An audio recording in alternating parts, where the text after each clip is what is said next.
la problématique, on va dire, de la vision, c'est la suivante. Dans le problème direct, on a un objet 3D et on le projette sur une surface 2D, donc sur votre rétine par exemple.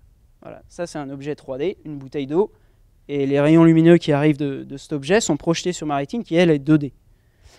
Donc on sait, étant donné, imaginons qu'on ait un modèle informatique de cette bouteille, par exemple, parce que les firmes d'effets spéciaux sont très forts pour ça, on pourrait projeter, on pourrait visualiser cette bouteille de toutes les manières qu'on veut, comme ça, par en dessous, à droite, une certaine illumination, une certaine intensité.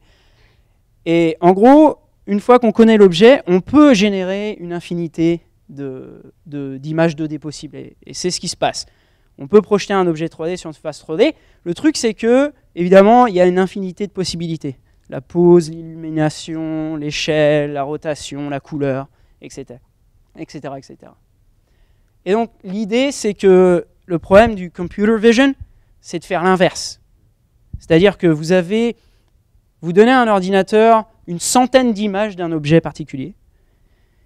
Et ça va être votre entraînement, le training, l'entraînement. Et vous devez, à la fin, avoir l'ordinateur, vous lui flashez une nouvelle image qu'il n'a jamais vue avant. Et il doit dire « Ah oui, c'est la bouteille ». Ou alors « Non, c'est la vache là-bas, dans le coin à gauche ». Ou alors « Non, c'est une voiture ». Ou alors « Non, c'est un être humain ». Donc c'est ça l'idée fondamentale du problème inverse. Et c'est ça le cœur de la reconnaissance d'objets. On va essayer de rentrer un petit peu plus quantitatif, juste pour vous donner une idée plus mathématique des choses.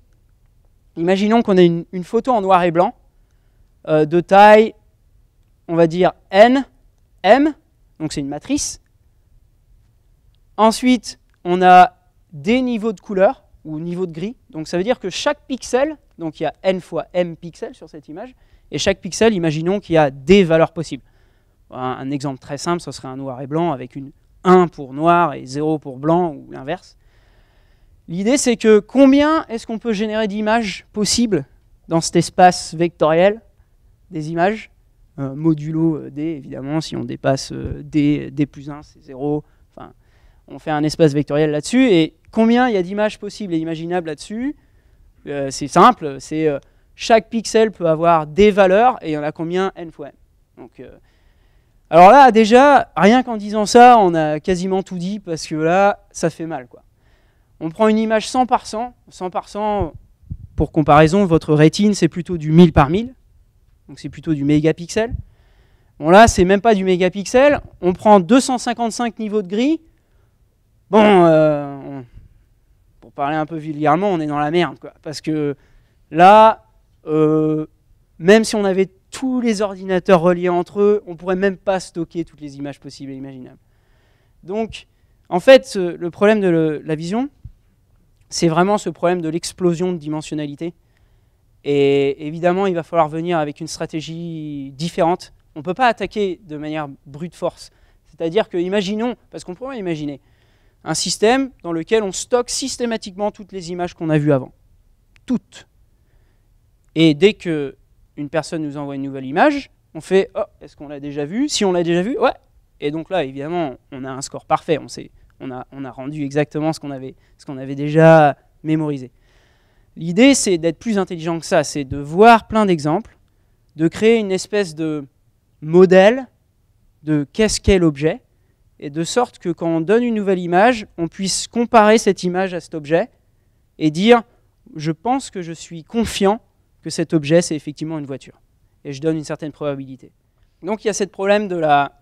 En anglais, il l'appelle dimensionality curse, the curse of dimensionality, et c'est un vrai problème. Donc pour vous donner un petit peu une idée de qu'est-ce que c'est que la catégorisation, on va prendre deux classes, toutes simples, les chats et les chiens, en noir et blanc, 100 par 100, 255 niveaux de gris. Une image, c'est une représentation, parce que je vous disais, c'est un espace vectoriel, l'espace des pixels, on appelle ça l'espace des pixels. Donc c'est un espace, on a une image, ça donne un vecteur. Ok, d'accord. Donc, si on agglomère toutes les valeurs possibles, toutes les images possibles qu'on a, on obtient en général un sous-ensemble de cet espace qui est vraiment très... Là, j'ai essayé de prendre quelque chose de troué, de tortué. En gros, il n'y a pas de raison que l'espace qu'on regarde soit bien gentiment continu, différenciable, gentil, c'est bien. Non, ce n'est pas le cas.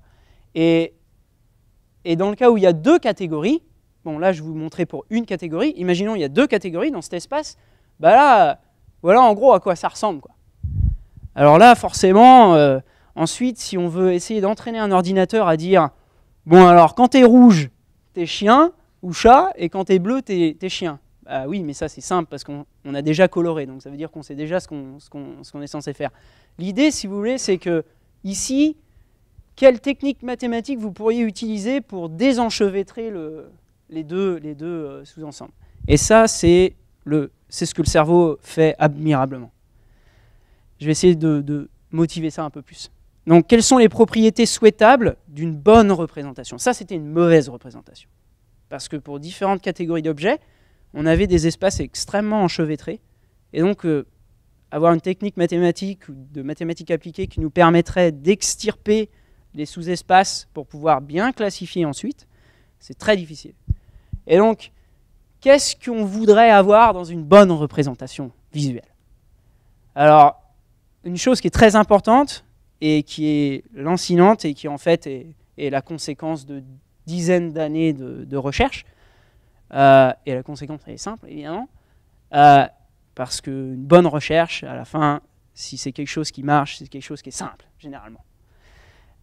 On prend notre image favorite, et ensuite on se dit, bon là on a bien reconnu le bonhomme, mais si jamais je le translate en haut à gauche, ou en haut à droite, bon bah je pense que vous l'avez toujours reconnu. Si maintenant je le tourne, vous l'avez toujours reconnu. Si maintenant je le scale, je le rapetisse ou je l'agrandis, vous avez toujours reconnu.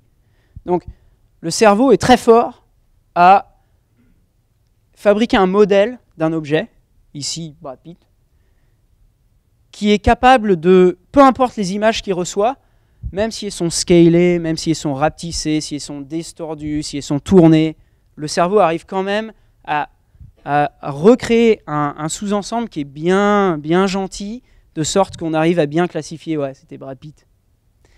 Et donc, ça, c'est une contrainte très importante en pratique. Et donc, moi, je vais vous montrer maintenant, ça c'était un peu une introduction au problème.